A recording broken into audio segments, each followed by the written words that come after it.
If you love talking about cats, but your friends and family are kind of over it, this is the podcast for you.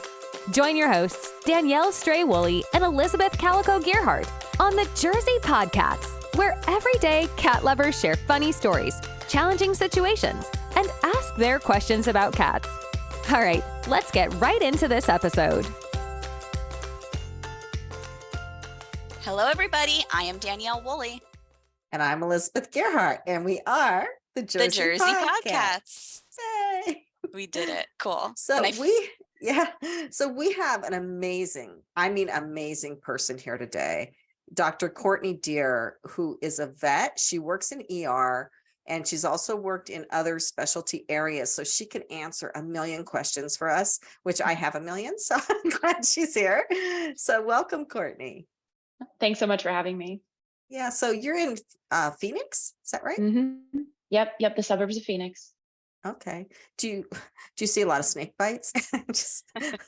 We do. Yeah, actually. Oh, really? And then I used to work in Tucson when I was a technician. So lots of snake bites, especially this time of year.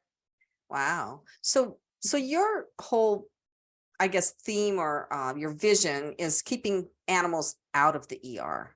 Mm-hmm. So what do you tell people about that?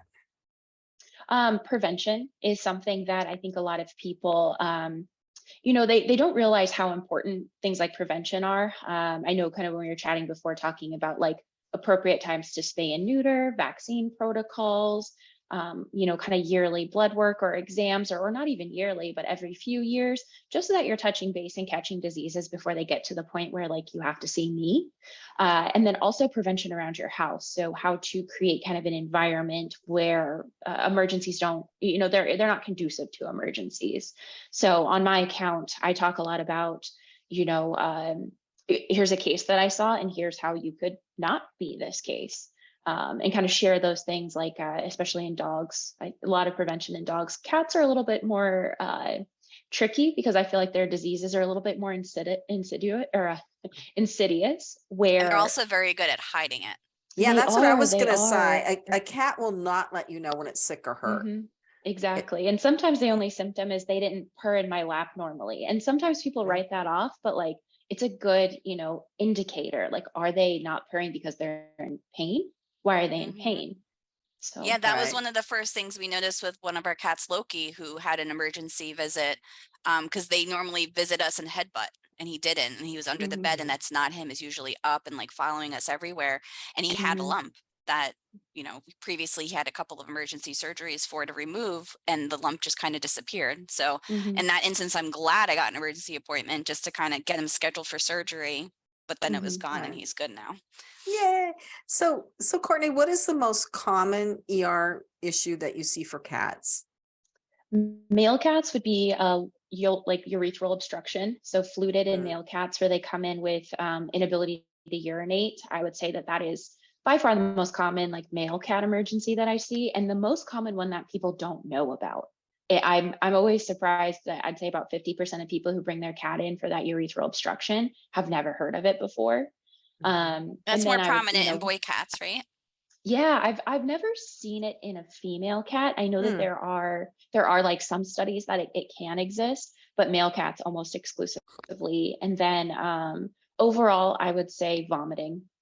Vomiting all day, every day. And there's a lot of different things that can cause that, but like kidney disease is something I see pretty commonly too.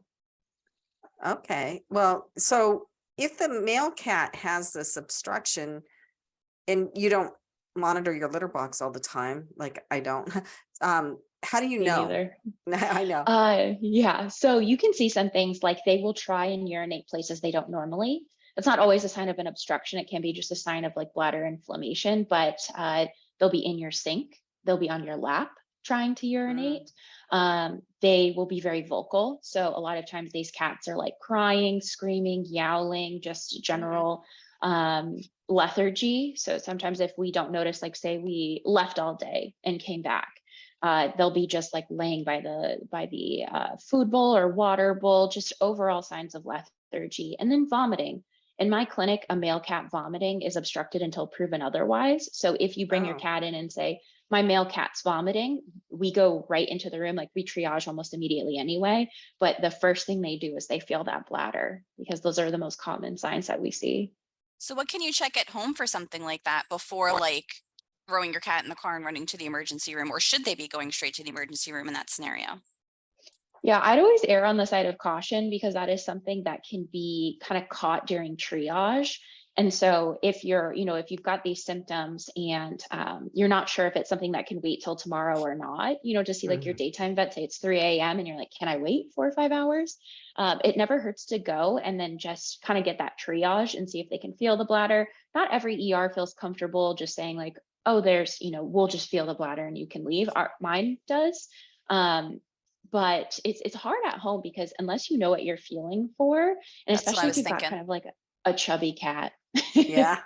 So it's hard sometimes for us to feel the bladder. So I'm kind of worried about this. I mean, I have Mercutio, Kushi, who is in the little Lord Fauntleroy outfit behind me on my wall here. For those of you that look at this on YouTube or Instagram, and he's 12 now, and he's been a pretty healthy cat. Although, you know what, he would not let me. I look at his mouth. I was looking at him. I was like, it looks like one of your big teeth in front is gone. And he would not let me look at it. And I took him into the vet for something else. And yeah, sure enough, he lost one of his big teeth in front, but it all healed up and everything. But like, talk about cats hiding things. He wouldn't yawn in front of me like they do, like he used to do. But I'm concerned that he is going to get these obstruction and bladder issues. Is it more common in older cats? I would say it's more common in younger cats, depending on the cause. So you can have bladder blockages for a lot of reasons, those urethral obstructions. You can have like bladder stones. Those tend to take some time to develop. So when I see obstructions because of bladder stones, they tend to be like our older patients. Otherwise, we can see things like crystals. Crystals can be caused by their diet, but we also know there's a stress component to it. And cats that are stressed tend to show their stress, save changes in their environment, but certain cats are just like more stressed than others. And that's not something that they typically develop unless they've been through like, multiple homes or multiple moves or, multiple moms and dads kind of situations. So I tend to see them a little bit younger, like 1, 2, 3 years old. And then my older ones are ones that have a history of it.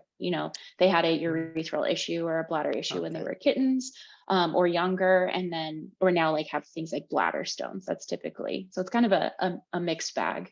On the younger cats, is there any correlation that you've seen between them being spayed or neutered if it's male and not? Yeah, and we've done some really interesting studies to see that if you neuter early, so like in a rescue environment, spay and neuter is considered a life-saving procedure, right? You're not going to adopt out this intact animal because you don't want more of them, living. That's like the goal of rescue, is every pet is a wanted pet with a home. And so we did a lot of studies, or we've been doing some studies into looking at, if you do young neuters, 4, 6, 8 weeks of age, does it make the urethra smaller and predispose them to things like urethral obstruction? There really isn't good evidence about that just yet. And so I'm really glad that you're haven't talking about correlated this, that. because I've seen some debates in the rescue world where, I mean, we don't, yes, we spay and neuter everybody before they wind up adopted, but we're not like, let's just get it done right away. Like, we follow the guidelines at the vet, we make sure they're old enough, we make sure they're healthy. But I still see people challenge how young the spay and neuter is happening and saying that we're going to cause issues later. When I've seen the that's not opposite exclusive to cats. female cats. Yeah. Well, whereas female Checkers. cats have more for not being spayed. Yeah, so Checkers, who's behind me on the wall here in the general's outfit, who ran the household until she died last year. We got her at 9 weeks at a cat expo, cat fair at PetSmart, and she had come from Jersey City over to by where we live. They brought her over. She had been spayed like the day before. She was jumping all over the cage. She was really active. She was 9 weeks old. She was small. And it didn't ever really seem to affect her. I really didn't take her to the vet very often because she tried to tear his face off every time, even when she was on gabapentin. We took her. She to the laughed vet. at it. That's Loki. We took He's her like, to the I vet. challenge you. I know. And the vet office was pretty big. It has like a story and a half, and they took her in the back, and you could hear her screaming through the entire building. And even I think outside, she hated the vet so much and she loved people. But so she didn't really have a lot that went wrong with her. And she had been spayed very young. And with Max, they didn't want to neuter him because he was so sick, scratching his face. But I took him to a holistic vet who would neuter him because I did not want him to get past 6 months. Because then they start exhibiting all these behaviors, and he's on so many medications. I'm never going to know what a difference that made or not. Right. Yeah. And I think it's always a really interesting discussion to have, because it seems like it's people who are the exception to the rule who want to argue about the rule. And so I'm a big proponent of spay neuter. I went to vet school in Mississippi. And then living in Phoenix, there's a lot of cats our out there. stray population, our stray population is astronomical. And so I feel very strongly that if you are not planning on breeding your animal, that you should have that discussion of when you should neuter. It's not an if, it's a when. If you want to wait till they're a little bit older, like I have, I waited a little bit older on some of my pets, even though there isn't really good research. I could argue all day about the research, because what if it is, but so far in cats, we really haven't seen that correlation, which I think is good. And I'm hoping that we do get definitive research that says that it's not an issue. I have treated intact, not neutered cats with urethral obstruction before. And it is, it's a very smelly process, because they've got that intact male urine, and everyone knows. You walk in the hospital and someone's like, "Is there an intact male in here?" You smell it. Same thing with the foster, like when we're trying to assess cats, because we focus on TNR through Tommy's cats. But if they're friendly, obviously we're going to get them rescued, get them adopted out. And in the beginning, I'm like, how do you know so quickly? Like, you barely looked at them. They're like, you will find out soon enough. Just smell the room. That is not a fixed cat. Yeah. Those little cheeks. I love their little cheeks, though. Yeah. All right. So this is a cool topic, and I feel like we can keep going on about all these little nuances of spay or not spay, and neuter and not neuter. But what are some other things that maybe we can touch on? Like, there's just so many things. Like, I know we said maybe we could talk about FIP or allergies. Like, what other things are you seeing in the ER? Yeah. And, FIP, I think, is a really good one, because like we chatted about before, not a lot of veterinarians feel very comfortable talking about it. We could talk all day about like diagnosing it, but the treatment that currently exists is not FDA approved, or not really approved in the United States. And so it gets tricky, because you fall into this, are you prescribing a medication that is not approved? And what does that mean for your license if, God forbid, something happens? So there's this group that was created called FIP Warriors, and they're absolutely fantastic, because they are a support group, as well as they can get owners access to this medication that veterinarians really aren't able to. Yeah, Courtney, can I butt in here for just a minute? Yeah. What is FIP? Can you explain what FIP is for people? I knew it. I could see it on your face. Yeah, so feline infectious peritonitis, it is a virus, and it's a coronavirus. And now when COVID was happening, talking about this coronavirus was you had to start with, this is nothing like COVID, but it's a feline coronavirus, and it's tough to test for, because cats can have this coronavirus and not have FIP. It's because it mutates and becomes FIP. So you can see things like sometimes diarrhea, GI upset, and kind of the coronavirus version of it. And then it also gets tricky, because when you are testing for it, some just baseline blood work that you send to outside labs has a titer on there, but it doesn't mean anything for FIP. So you have these patients that come in for like the clinical FIP. There's a wet and a dry form. The wet form, they get fluid places. So their belly gets really distended. I've seen them where they can't breathe because the fluid's in the chest and kind of compressing on the lungs. And then there's the dry form, where they get more like internal abscesses or granulomas. So that can be on organs, and it can also go to the brain. So if we've got like young kittens that have neurologic signs, FIP can be a culprit of that.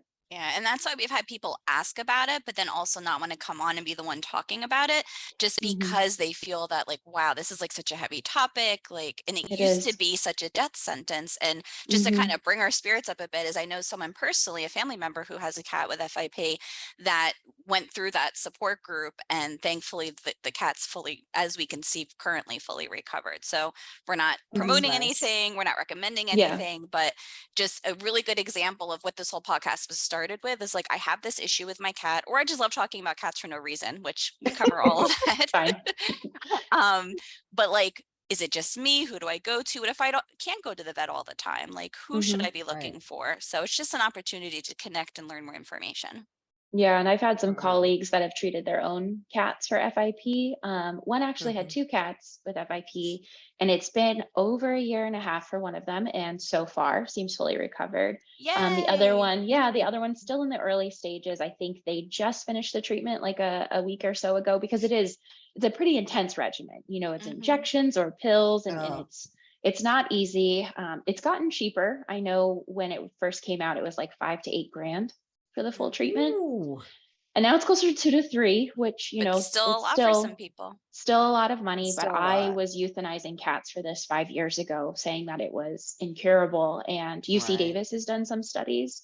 Colorado State's done some studies. But the other thing is, because it is a coronavirus, when COVID happened, a lot of the resources, the medication they're using is like GS 156, blah, blah, blah, and a lot of numbers, also known as Mution, which is kind of closely related to remdesivir, which we were using in COVID. Okay. And so that's where it got kind of tricky trying to get the approval. COVID really set it back for that reason, because the manufacturers are like, we don't want you testing this on cats when we're using it in humans, is the story that I've heard. I don't know if that's 100% accurate, but it makes sense, you know? Yeah. So if it's not, so here's another little piece of expensive cat bills.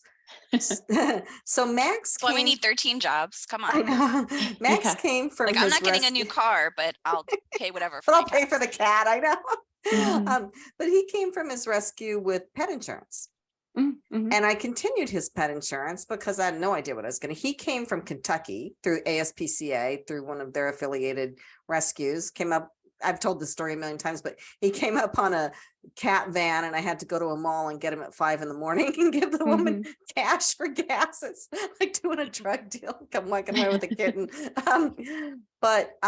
So I sent them everything, and they got pretty mad at me. They kept asking for stuff, and I kept sending them exactly what they asked for. And they finally had to cough up a little bit of money. Of course, they didn't give me the full amount. And then they sent me a letter or an email saying, well, we're probably going to have to raise your premiums. And I mean, I was pretty disgusted with them because that's what I bought it for. But now he's on the cyclosporine as one of his medications. It's $200 a bottle, which isn't too bad considering how much money I spent on him last year. But I can't imagine insurance would cover medication that doesn't come through a vet. Yeah. And Yeah. in insurance is always really tricky for me, because a lot of vets are a huge proponent for it. I am too. It's just not all insurance is created the same. Right. Sometimes the cost of insurance makes it so that you don't have that money up front. And Right. especially in an ER situation, you need the upfront money in order to do things. And so I had a dog that had seizures. I shared one of her videos recently on my Instagram, and we lost her last year, but I crunched the numbers for it was tough, but you know, we made the right decision. But I crunched the numbers, and I went back through and said, what if I had paid pet insurance every month for as long as she lived, and compared it to how much money I spent on, you know, MRIs, hospitalization, medications, and it ended up being about a wash for me. You know, and that's because I had a breed that had a high premium. Okay. But I definitely, my clinic works with Trupanion. We're pretty lucky where Trupanion will pay us directly. Oh, that's And nice. yeah, so that helps a lot, because you have people come in on these ER situations, and cats or dogs, and they say, you know, I have pet insurance, and we're like, it's reimbursement only. So you have to pay us and hope they cover stuff. And some of them are really great about it, and some of them really aren't. Well, this particular pet insurance, to make a claim at all, you had to have the cat's entire health history and send that to them, which I had. If it's not pre-existing. Yep. Yeah, I had, but I didn't get it for my 2 older cats because, one, they're both healthy. And, you know, I figured, I didn't know if Max was healthy or not, but both my older cats, and I, like you said, it'd probably be a wash because I'll just take them to the vet when they need to go. So I don't know. I didn't really get, I don't know if I'm going to continue with it for Max, because I think we've pretty much solved his problem, knock on wood. I mean, although I do know he is going to have problems later in life, probably from being on a steroid for so long. They said it can give him diabetes. Interesting. Yeah. Now, just something that you said that I want to kind of put out there too, because we have had a couple of people not fully understanding the world of vet care. Similar to like when they go to the doctors and complain, I can't believe that was $100. But you guys do so much for our animals. They're our family. And they're paying for your time, your expertise. It's not just, oh, I gave them a shot. Again, I'm kind of paraphrasing from all the stalking I did on your page earlier. Yeah. But like you even said, like we literally have someone who can't do anything else because they are sitting with your pet, making sure that it's breathing and that it's okay to send it home. So we need to be compensated for that. Otherwise, you guys can't get paid at the end of the day and have a living.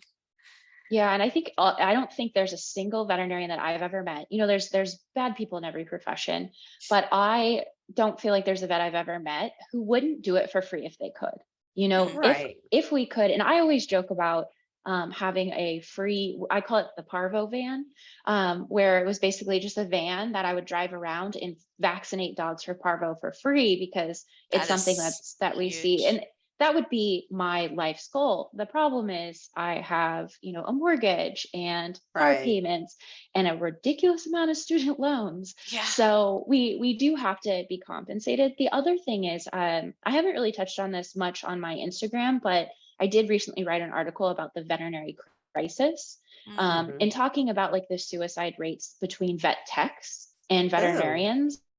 Vet techs, 5 to 6 times more likely vet techs are to complete suicide than the rest of the population. And a lot of that comes down to things like living wages, cyberbullying, and just like the way people treat them. Yep. Yeah, not only outside, not only from like pet owners, but also like within the field itself, there can be a level of toxicity that we see. And so I try and focus a lot on my account on education, because I think I naively believe that if people are aware of these things, that they'll be a little bit more understanding. Yeah, my vet's office actually has an open letter that she wrote to all of her, people, just saying like, we understand you guys are freaking out. You need appointments. Like there's only so many of us and we're all burning out. So we appreciate your patience. We're doing the best that we can. So I kind of want to open up a challenge to everybody. Whoever's listening to this episode, you can either pause us or do whatever you're doing. Keep doing if you can multitask. For me, I don't know. I haven't been able to multitask so great lately, but just drop an email or pick up a card at the dollar store and send it to your vet or your pet care professional and just say, I appreciate you. I know that each year for Christmas, the rescues I work with, we just also happen to use the same vet. That's a story for another day. We all wound up with the same vet personally, and it just so happens all the rescues use them too because they're that great. But we put together a care package. When we know it's like their crazy season, we just drop off that, or we'll like randomly order donuts and drop them off. Or sometimes I think I annoy them when I call and say, get everyone's coffee orders, I'm coming by. And they're like, so they're part of them is like, oh, yay. And the other part's like, I'm too busy for this. But then once the coffee shows up, they're happy. Yeah. So do something like that. Yeah, I keep all of my thank you notes. I have a box of all of my thank you notes, because when I have particularly hard days, it's like it's life-saving, honestly, sometimes, to just look through and see people who, and a lot of times it's just for euthanasias, animals I've never seen before, and they just were like, thank you for making those last moments so peaceful. Yeah. And it means a lot. It really does. Yeah. So, my gosh, so many topics. Where do you want to go next, Elizabeth? Well, let me see. So I do want to talk about kidney disease, because I feel like that's something I'm going to have to watch out for as Mercutio gets older. He's a male cat. He's 12 now. What would be the signs of kidney disease? Yeah, so one of the first signs of kidney disease is increased thirst and increased urination. So, and that can be hard to know, because if you've got multiple cats in your household and you've got multiple litter boxes, you're not watching the litter box, you don't know. Like you may say, wow, I'm definitely scooping more litter, but who's doing it? But that's one of the first things, is if you notice that they're like constantly at the water dish, increased thirst, increased urination, we can see with kidney disease. And then cats are, marvelous creatures. I always joke that all cats look the same because that's their final form. They've evolved to their final form. And so they can have a pretty serious amount of kidney disease and we don't really notice. IDEXX did create something that's a testing company called SDMA, and they're saying that it's an early indicator of kidney disease. And so they've started adding it on like routine older cat blood work, because the first thing that you see with kidney disease is their urine becomes dilute. And then the second thing, kind of as the kidney gets more and more diseased, that's when you start to see kidney values increase themselves. So you can have a pretty decent amount of kidney disease and have normal blood work. And we don't call it kidney failure anymore. I know when I was a tech, it was pretty much thrown around like kidney failure. It's kidney insufficiency. There's different scales. That sounds a little bit lighthearted, and it sounds treatable in most cases, correct? Yeah, because and I've had we're all about trying that, to keep these serious things positive. So I like that word, insufficiency. It's insufficiency is what it truly is. Kidney disease, kidney insufficiency. And you can manage it a lot of different ways. You can manage it with diet, with fluids. But some of the first symptoms you'll see is that increased urination. As those kidney values get higher, you can see things like ulcers in their mouth. You can also see things like decreased appetite, vomiting, lethargy, and another weird one is hiding and shaking.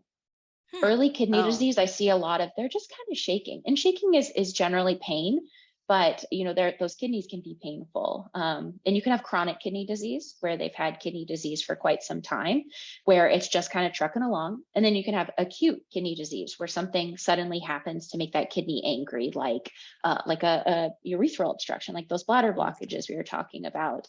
Toxins, so different types of toxins like antifreeze. I see that a lot.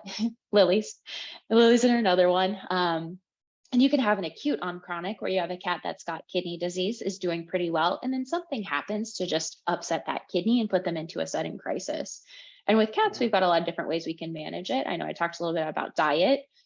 Normal kidneys can deal with protein just fine, but there are special kidney diets that are lower in protein, and that way the kidney doesn't have to work quite as hard. They also have different salt concentrations.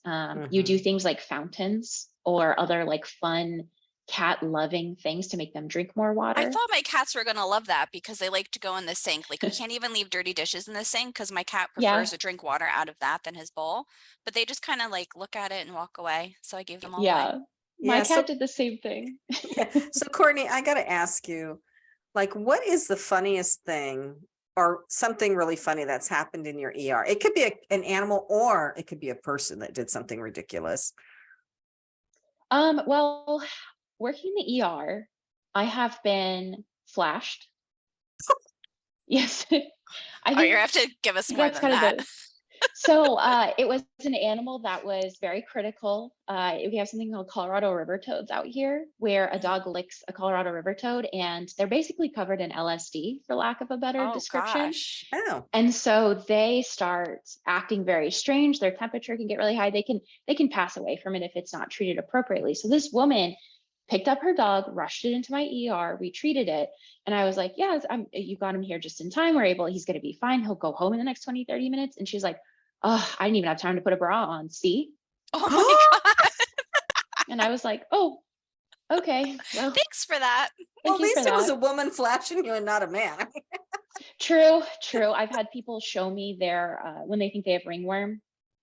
Oh gosh, show me I can already picture it because ringworm. not that I would go whipping out my chest anywhere, but like I've had ringworm Glad to before hear that, in here. I mean, it depends. Yeah. We'll see. Ask me again later. But I could just see, not even thinking of where it is. Like, oh, I have this rash. Yeah, see the doctor. Yeah. Yeah. And a lot of veterinarians go into veterinary medicine because humans are gross. As it's a joke amongst us all, but it's funny how many times people will tell about their own medical problems. I can't tell you how many times I diagnosed diabetes and in someone's pet who the owner has diabetes. It's very interesting how often that happens, or different sorts of cancers. I'm like, oh yeah, this, and they're like, oh, I had that 5 years ago, and you're like, that's very interesting.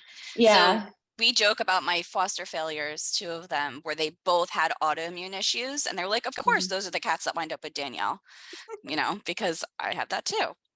It happens in vet med too. We always joke the least healthy animals are owned by people in the veterinary field. As you've seen by my Instagram, especially Reggie. I've got Your fur kids are a riot. Could you talk a little bit about Reggie? And I'd also like for you to share about your cat, obviously.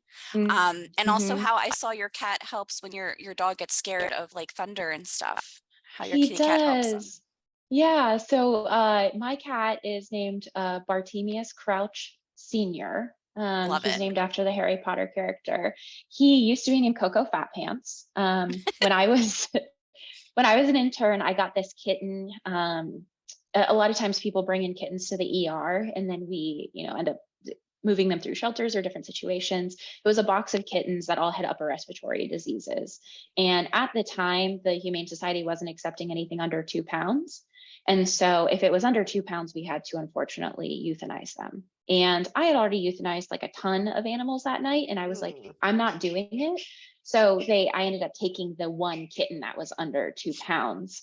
And she didn't have any eyes. Her upper respiratory disease was so bad, she had no eyes.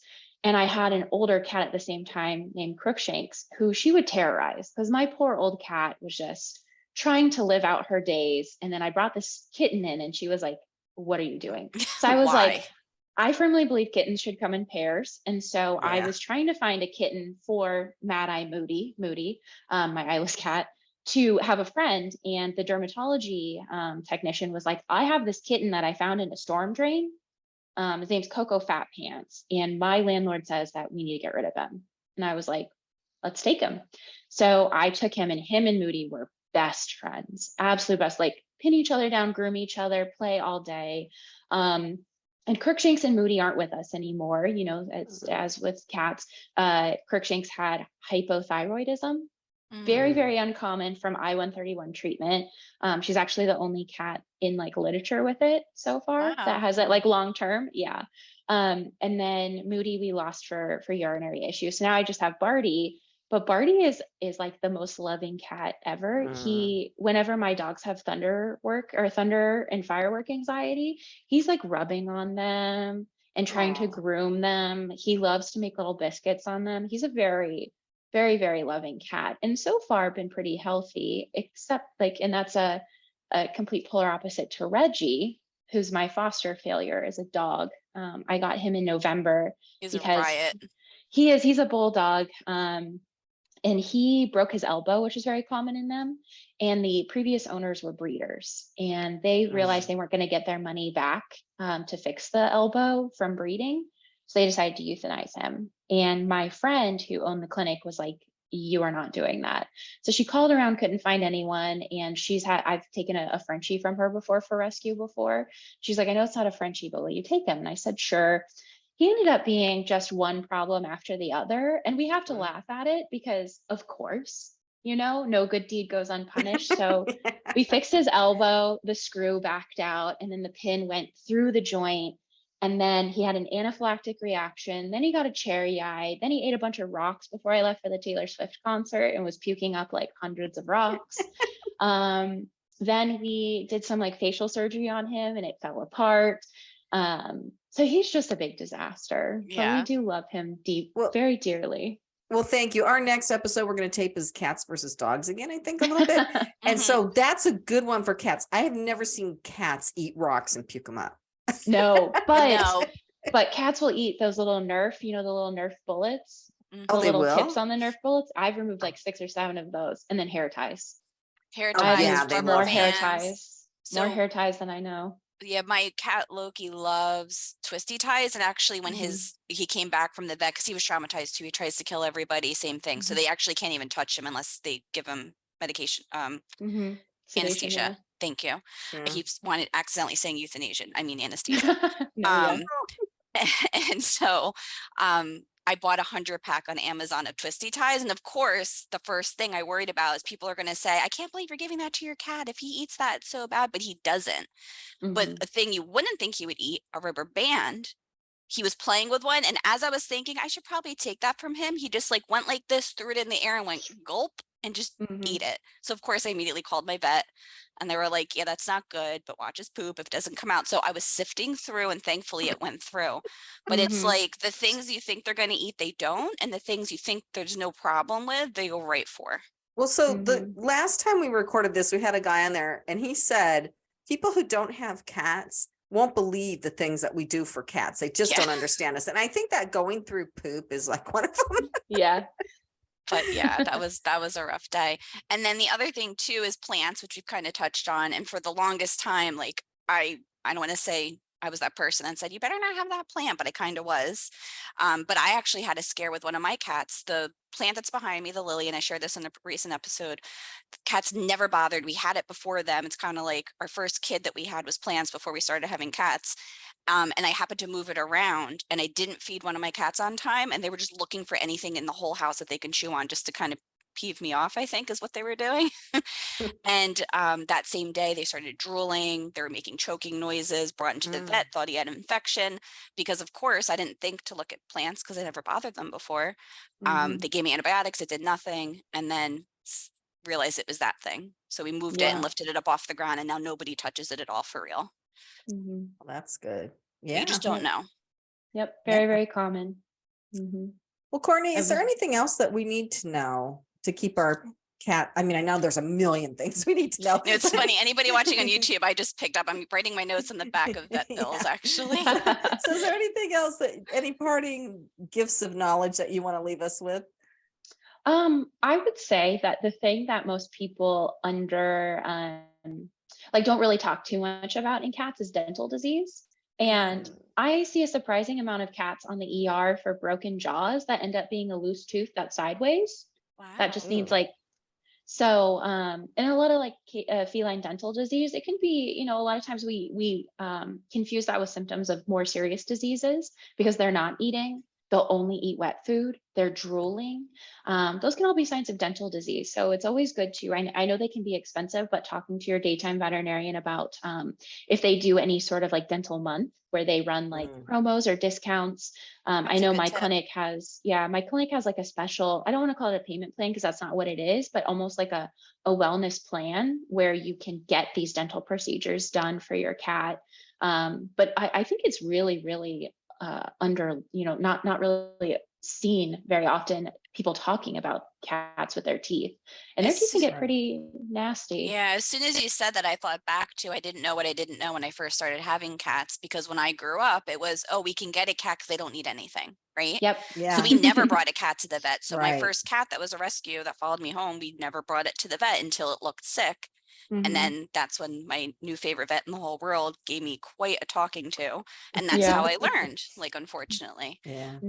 But yeah, just because they look healthy too, you should still take them for their checkups. And if their breath be kicking, then that's another sign, right?